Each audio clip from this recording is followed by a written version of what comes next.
En estas semanas estamos tratando de conocer a nuestro Salvador. ¿Quién es Él? ¿Quién es nuestro Salvador? Es importante porque siempre quedan dudas al respecto.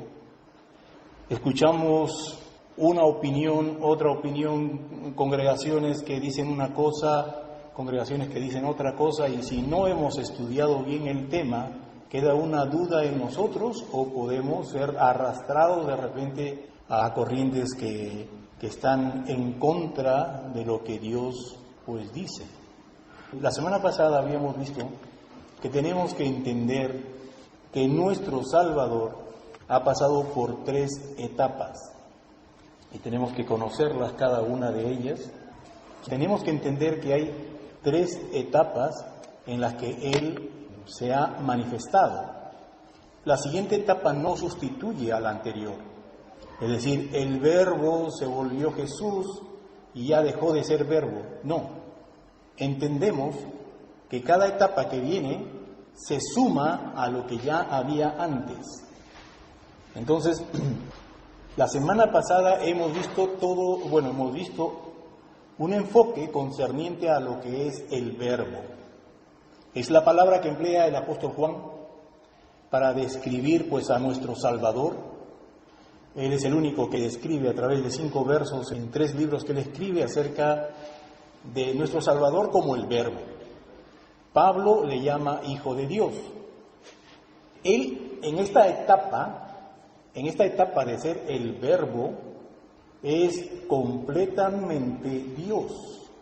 En esencia, en igualdad. Hay un verso que ya lo conocemos, que es en el principio, antes, en la eternidad. En el principio era el Verbo. Nuestro Salvador en esa primera etapa era el Verbo. Y el Verbo estaba con Dios y el Verbo era Dios.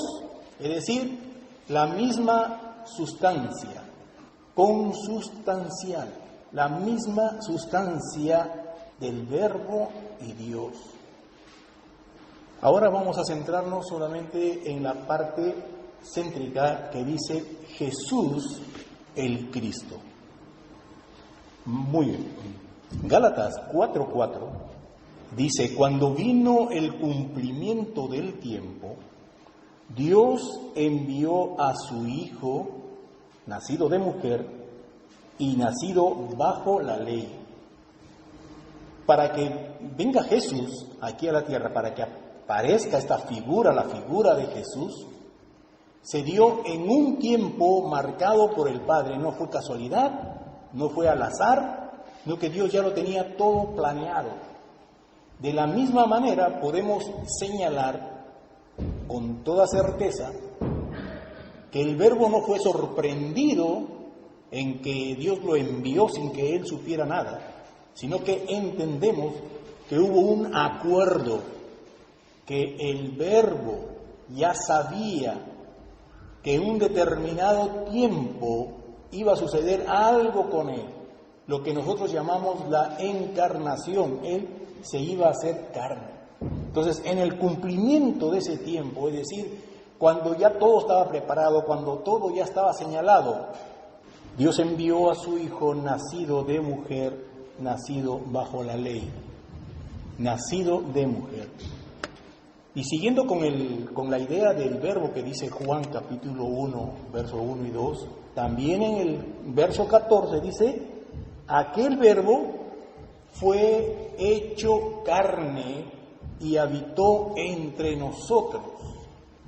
Entonces estamos hablando del Verbo que se hizo carne.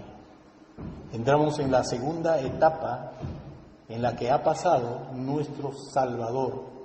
Primero como Verbo, como Dios, y después ese Verbo adquirió un cuerpo.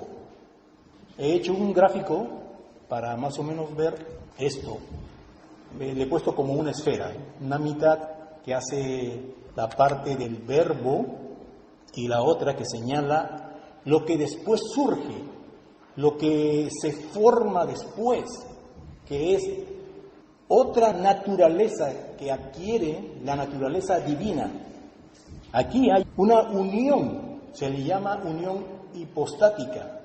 Dos naturalezas diferentes se unen. Es algo que no entendemos con claridad, con perfección, que no lo podemos describir, que no lo podemos comprender tal vez, pero que se dio. Dios mismo encarnándose, adquiriendo una naturaleza humana.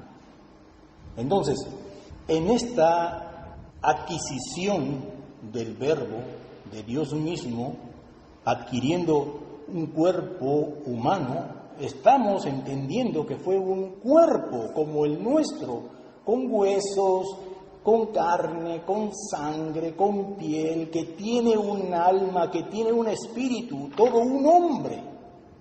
Ahora el Verbo tiene esa naturaleza humana y adquiere el nombre de Jesús. Jesús es un nombre escrito en el griego, pero que ese nombre ya se mencionaba también en el Antiguo Testamento. Ustedes conocen a Josué, el personaje Josué. Él tiene el mismo nombre. Si se hubiese escrito su nombre en el griego, también sería Jesús. Tenemos a un profeta llamado Oseas. Ese profeta también, si se hubiese escrito su nombre en griego, hubiera sido también Jesús, que significa el Salvador. El nombre Jesús, como muchos nombres de lugares, nombres de personas, significan algo. Por ejemplo, Abraham, ¿qué significa? Abraham con la H, significa padre de multitudes. Bernabé, ¿qué significa? Hijo de consolación. Pedro, ¿qué significa? Roca, piedra. Sí, hay muchos nombres que tienen unos significados. El significado del nombre de Jesús es el Salvador. Este es el nombre con el que humanamente se presenta el Verbo en un cuerpo humano de nombre Jesús. Así que tenemos que entender que Jesús, la parte humana, no es preexistente. Él llegó a nacer en un determinado tiempo. El que es preexistente es el Verbo, que en un determinado tiempo adquiere un cuerpo humano. Así que este cuerpo humano fue hecho en la matriz, en el vientre de una mujer. Se empezó a formar. Esa parte de la formación también queda en incógnita. Mateo en el capítulo 1 lo registra como la palabra concepción, pero si nosotros vamos al significado estricto, riguroso de la palabra concepción, es la unión de dos gametos, el masculino y el femenino, que interactúan para producir un nuevo ser. Y en este caso no se dio eso. Solamente tenemos el gameto femenino, el óvulo. Pero claro, como dijo un teólogo hace muchos años que le escuché, él decía, ¿qué está esperando el óvulo para que empiece a formarse en un nuevo ser? Solo una orden, la orden de multiplicarse, para que se empiece a dividir en 2, después en 4, y así, una progresión de multiplicación de células. Entonces, cuando María le pregunta al ángel, ¿y cómo va a ser esto? Cuando el ángel le está anunciando que en su vientre se iba a formar un ser, que iba a ser llamado Hijo de Dios, ella le pregunta, ¿cómo es esto? Y ni el ángel lo sabía, no le da una respuesta. Dice, solamente sé que será por obra y el poder del Espíritu Santo. Así que solamente eso sabemos. Y empezó pues a formarse este ser. Que algunos especulan que él tenía solamente todos los genes de parte de la mujer, no del hombre. Bueno, son asuntos especulativos. Algunos dirán una cosa, otros otra cosa, pero como no hay nada escrito, entonces solamente es tema de especular. Este hombre, Jesús, es completamente humano, con todas las facultades, potestades y también limitaciones que tiene un ser humano. Puede caminar, correr, saltar, pero no volar, por ejemplo. Y Jesús era un hombre como cualquier hombre de nosotros. Ahora, en Timoteo se registra, en el capítulo 3 y el verso 16, que Dios fue manifestado en carne. Esta unión de lo divino manifestado en carne es una unión indisoluble, indivisible.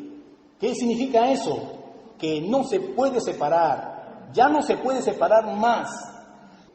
El Verbo se une a un cuerpo, es decir, la naturaleza divina se une con una naturaleza humana, hay una fusión que ya no se puede separar. Eso es muy importante entender, que es indivisible, indisoluble.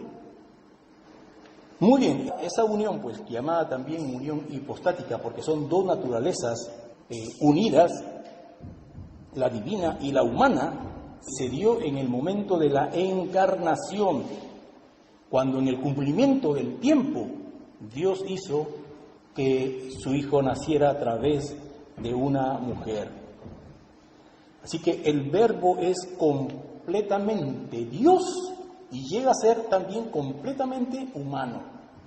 Esto es muy importante. Todo estaba planeado por Dios para que así fuese, porque tenía que venir a cumplir una función dentro de determinadas condiciones. Así que a esta unión también se le conoce con el nombre del Theanthropos, que es Dios hombre, el Dios hombre, el Theanthropos. Colosenses nos dice que en Jesús, está viendo a Jesús, y dice, pero en Jesús habita corporalmente toda la plenitud de la deidad. Es algo que es propio de Él, ya que hay una mezcla, ya que hay ahí una unión entre lo divino y lo humano. Cuando se le ve la parte humana, no se deja de pensar, de aceptar que en Él, en Jesús, la parte humana, en Él habita corporalmente toda la plenitud de la deidad. Esta unión contiene a Jesús como hombre, pero que en Jesús como hombre habita corporalmente toda la plenitud de la deidad. Y después, en el verso abajo, que es Filipenses 2, 5 al 7, nos da a entender algo muy importante. Dice, Jesús, siendo en forma de Dios, no estimó el ser igual a Dios como cosa a que aferrarse, sino que se despojó a sí mismo, tomando forma de siervo, hecho semejante a los hombres. ¿Qué entendemos en esta frase? Que aunque Jesús es humano, también en Él está habitando completamente toda la plenitud de la deidad. O sea que era un hombre, pero que a la misma vez era Dios. Pero en ese verso que está ahí abajo nos dice que este hombre no usó de esa divinidad cuando estuvo aquí en esta tierra. Él, siendo en forma de Dios, no estimó el ser igual a Dios como una cosa a que aferrarse, sino que se despojó a sí mismo, tomando forma de siervo hecho semejante a los hombres. Es decir, Jesús aquí anduvo en esta tierra como hombre. Pudiendo, teniendo toda la capacidad de ser Dios, no la usó. Se movió como hombre entre nosotros. Y esto es muy importante de entender. Por eso es que en el libro de Hebreos pone a Jesús como nuestro ejemplo, como el sumo sacerdote que puede compadecerse de nosotros en nuestras debilidades, porque Él nos entiende, nos comprende, porque ha vivido esta vida en forma humana. En esa forma humana, Él se ha cansado, Él ha tenido hambre, ha tenido sueño, se ha irritado, ha sabido controlarse, ha sido susceptible de pecar. Por eso es que el diablo lo tentó, para ver si caía, porque como humano, el hombre humano pues peca. Y Jesús también tenía esa capacidad, pero Él se resistió y nunca pecó. Por eso es que Jesús puede llamarnos la atención y decir, yo fui hombre completamente y resistí el pecado. ¿Por qué tú no lo resistes? Es decir, no hay excusa para decir, no, es que tú, Señor, tú has sido algo especial, tú también has sido Dios, pues con esa capacidad, con esa fuerza, pues has podido soportar muchas cosas, has podido hacer muchas cosas. Y el Verbo te dirá, no, cuando yo estuve en la tierra, caminé como un hombre igual a ti, con todas las ventajas y desventajas de ser un hombre. Y yo pude vencer. Tú no tienes excusa por no vencer, por no seguir adelante, por no triunfar, por no corregirte, por no disciplinarte, por no alcanzar todo lo que yo alcancé. Entonces Él, como hombre aquí, Él recibía la gloria. Pero Él no usó su poder para hacer las cosas. Casi todos los milagros que vemos que hizo Jesús son un reflejo de lo que ya antes se había hecho a través de otros hombres. Resucitar muertos, sí, otros ya lo habían hecho. Pero no ellos, sino a través del Espíritu Santo. Por eso es que Hechos también refleja que Jesús hacía todo lo que hizo porque lo hacía en el poder del Espíritu Santo. Mateo capítulo 12 también, cuando empezaban a decirle a Jesús que Él echaba a los demonios por Belcebú, y Él decía no, que Él lo hacía por el Espíritu Santo. Es decir, Jesús nos enseñó cómo vive y qué alcanza un hombre sometido o lleno del Espíritu Santo. Y eso es para nosotros un grandísimo ejemplo y reto y desafío y llamada de atención. Ninguno de nosotros tiene excusa para pecar o para no alcanzar lo que Jesús alcanzó. Así que todos nos quedamos cortos porque no hemos llegado a ese nivel. Porque más ha podido nuestra negligencia, nuestra pereza, nuestra falta de ánimo, falta de compromiso, falta de dedicación para crecer y ser más. Jesús lo alcanzó como hombre, no como Dios. Siendo Dios, como dice Filipenses, no agarró nada de su poder, se despojó de él, aunque estaba en él, no lo usó. Y eso es importante también para la misión que él vino a cumplir. Ahora no vamos a enfocar todo lo que es referente a Jesús porque es muy amplio. Solamente estamos viendo esta segunda fase en la que el Verbo se hace, se consigue, obtiene un cuerpo humano llamado Jesús. Cuando hablamos de Jesús, estamos hablando de esa parte humana, completamente humana, siendo Dios a la misma vez, pero Él actuaba en esa forma humana. Romanos capítulo 9, verso 5, nos dice, de los cuales también vino Cristo, el cual es Dios sobre todas las cosas, bendito por los siglos. Amén. Pablo está viendo a Jesús, a Cristo, y quiere enfatizar que Él es Dios. A pesar que lo vemos como hombre, Él es Dios. Ahora aquí aparece la palabra Cristo. ¿Qué entendemos por Cristo? Ya sabemos, Jesús es el nombre de la persona humana que el Verbo adquirió. Jesús es la persona humana que el Verbo adquirió, el Verbo, la parte divina. Jesús, ya lo conocemos. Cristo, ¿qué es Cristo? Cristo es un título. En el idioma hebreo se escribe Mesías, Mesaya, Mesías. Mesías significa ungido. Así que en el hebreo es Mesías, en el griego es Cristo. Ambos es la misma palabra en diferente idioma. Cristo es igual que Mesías. Ambos significan el ungido de Dios. Israel hasta ahora está esperando a su Mesías. Cuando entrevistaron a un rabino aquí en España y le decían a él que por qué no reconocía que Jesucristo es el Mesías, él respondió, si Jesucristo es el Mesías, ¿por qué no hay paz en el mundo? ya que las Escrituras dicen que cuando el Mesías venga habrá paz y habrá amor entre todos. Y como esas cosas no hay, entonces ese Jesús habrá sido un buen hombre, pero no el Mesías que esperamos, porque ellos están esperando que su Mesías traiga paz. Ellos piensan que su Mesías va a ser un ser humano, nacido de hombre y mujer, pero que va a tener unas capacidades tremendas. Va a estar dentro de él esos 7 espíritus que dice Isaías. Espíritu de sabiduría, espíritu de ciencia, espíritu de conocimiento, espíritu de revelación. 7 espíritus que se nombran, ellos están esperando que su Mesías es un superhombre, o sea, con mucha capacidad para resolver problemas, para ver si una persona es buena o no. Ellos están esperando que su Mesías traiga la verdadera paz aquí. Y lo siguen esperando. Y como en el mundo ven que esas cosas no hay, entonces ellos dicen, no, todavía no ha venido nuestro Mesías.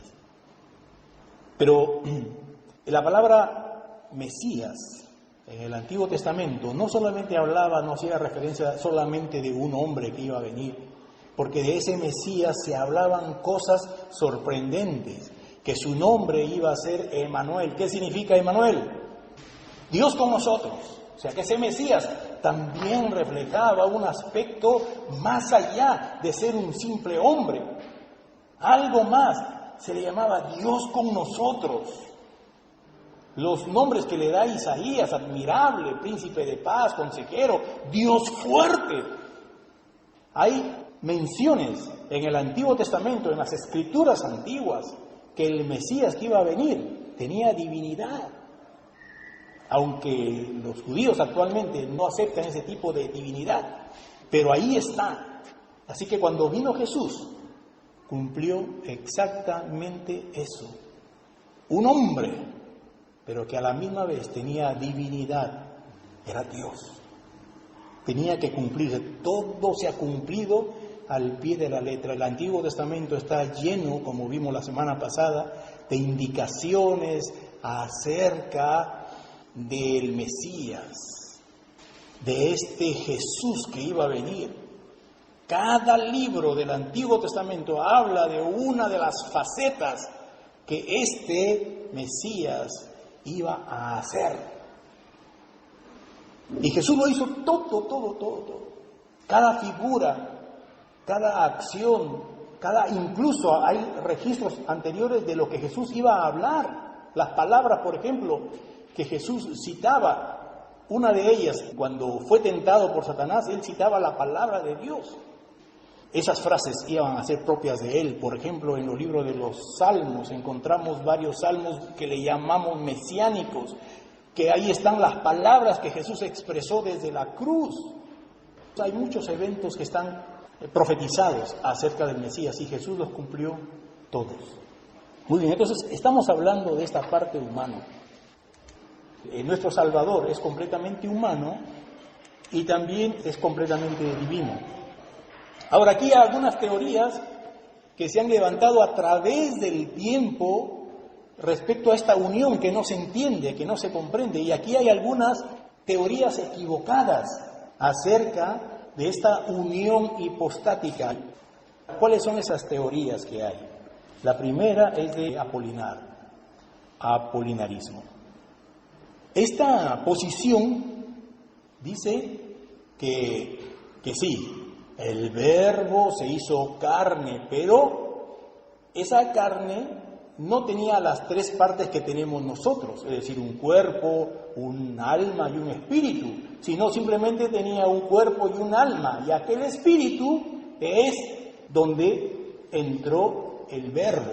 O sea, Jesús tenía cuerpo, alma y Verbo. Su espíritu ya no existía, sino el espíritu del Verbo.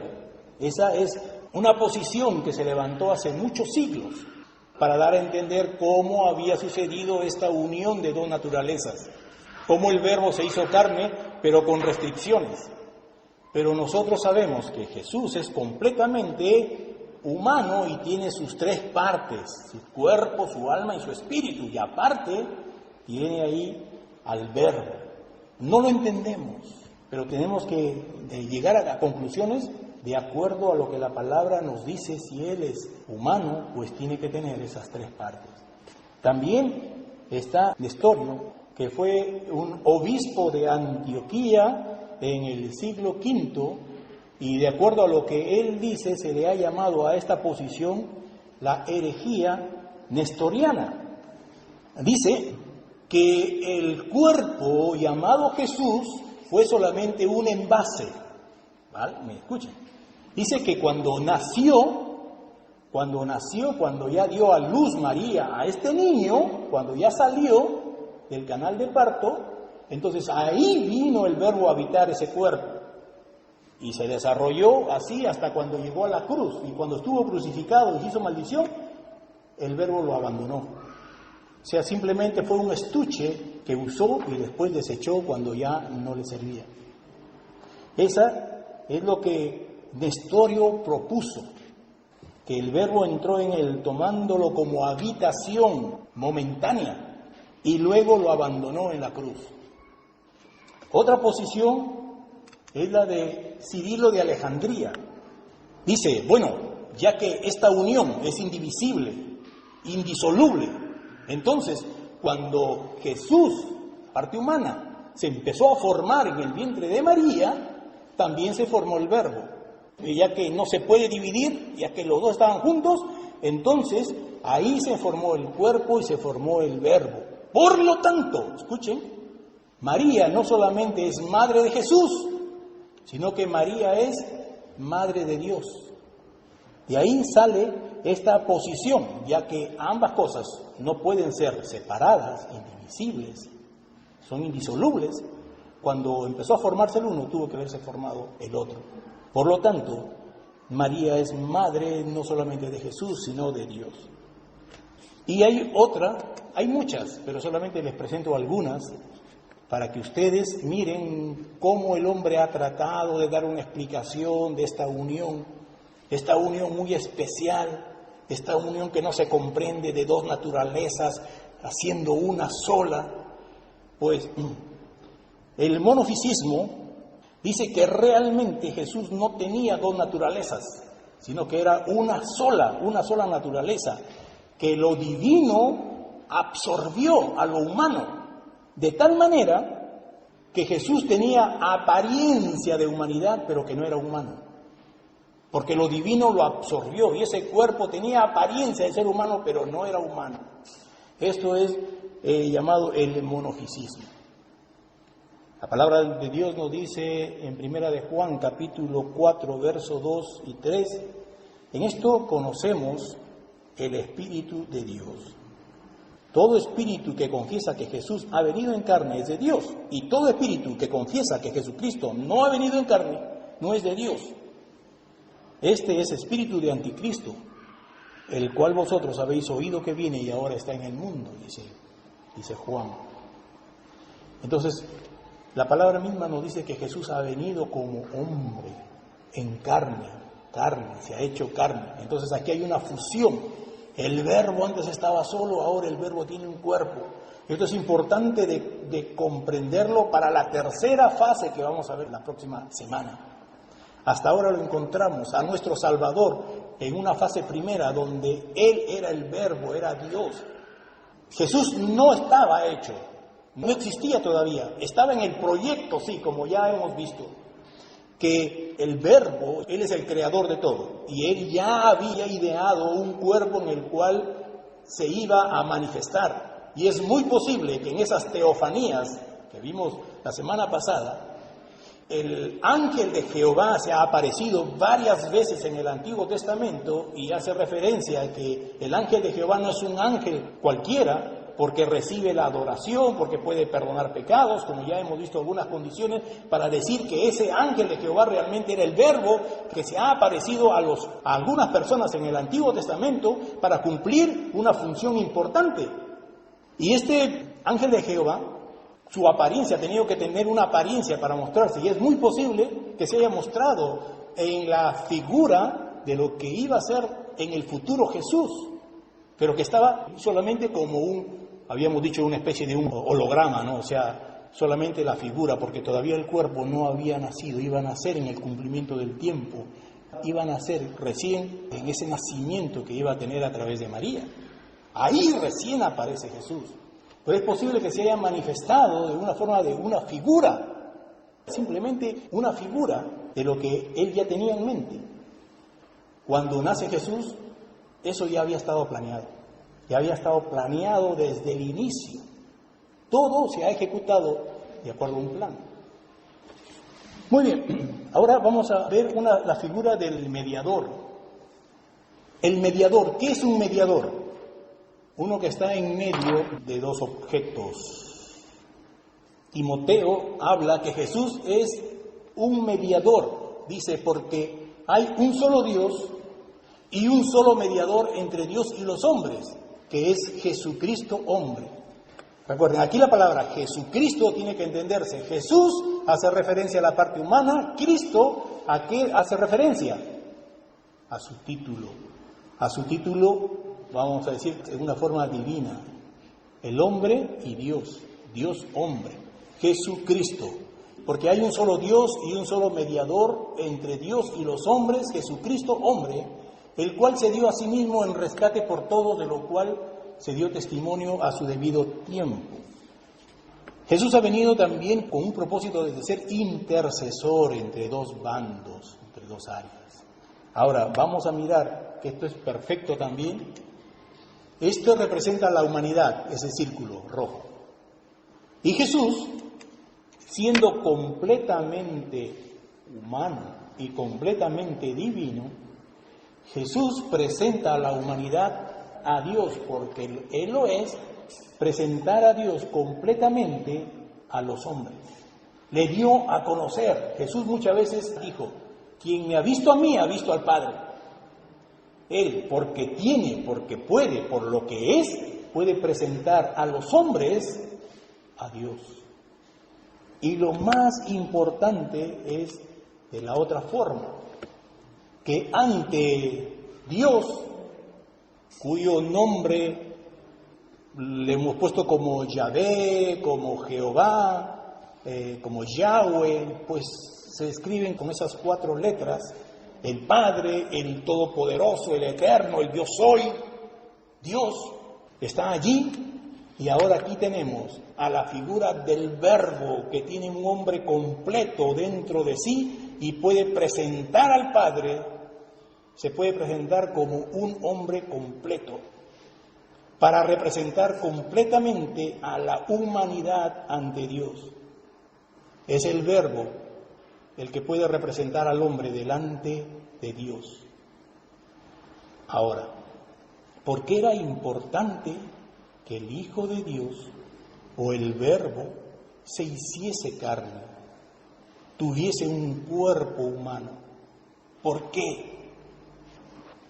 El hombre había pecado y tenía que ser rescatado y tenía que pagar un precio.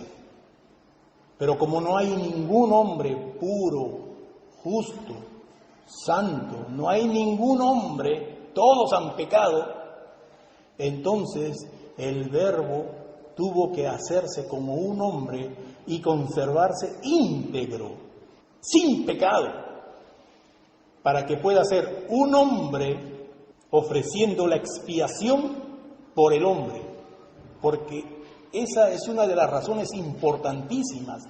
Nadie ha podido pagar un precio por el hombre sino el mismo hombre.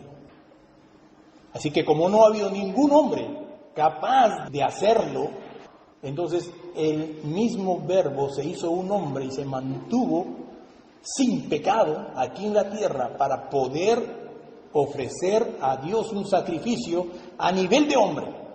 Por eso es que a nuestro Salvador también se le llama el segundo Adán. El primero fracasó, ha venido un segundo Adán, un hombre completo, a través de su obediencia, poder pagar el precio que Dios le estaba exigiendo a cada hombre por su pecado. Entonces, cuando Jesús paga de una forma muy cruenta, entonces Dios se da por satisfecho porque el hombre lo pagó. ¿Pero quién lo pagó? Jesús. Jesús hombre. No había ningún ángel que se ofreciera porque no podía. Ningún ángel puede morir por el hombre. ni Dios morir por el hombre. Es impensable. Nadie más que un hombre. Cuando antes mataban a los animales en lugar del hombre, era un parchecito que se ponía, que solamente sofocaba la ira de Dios por un año. Terminado eso, otra vez estaba la ira de Dios contra el pecador y otra vez se tenía que matar a otro animalito. Era necesario que muriera un hombre para pagar el precio por el hombre. Por eso es que el Verbo tuvo que hacerse de un cuerpo humano y morir en esas circunstancias.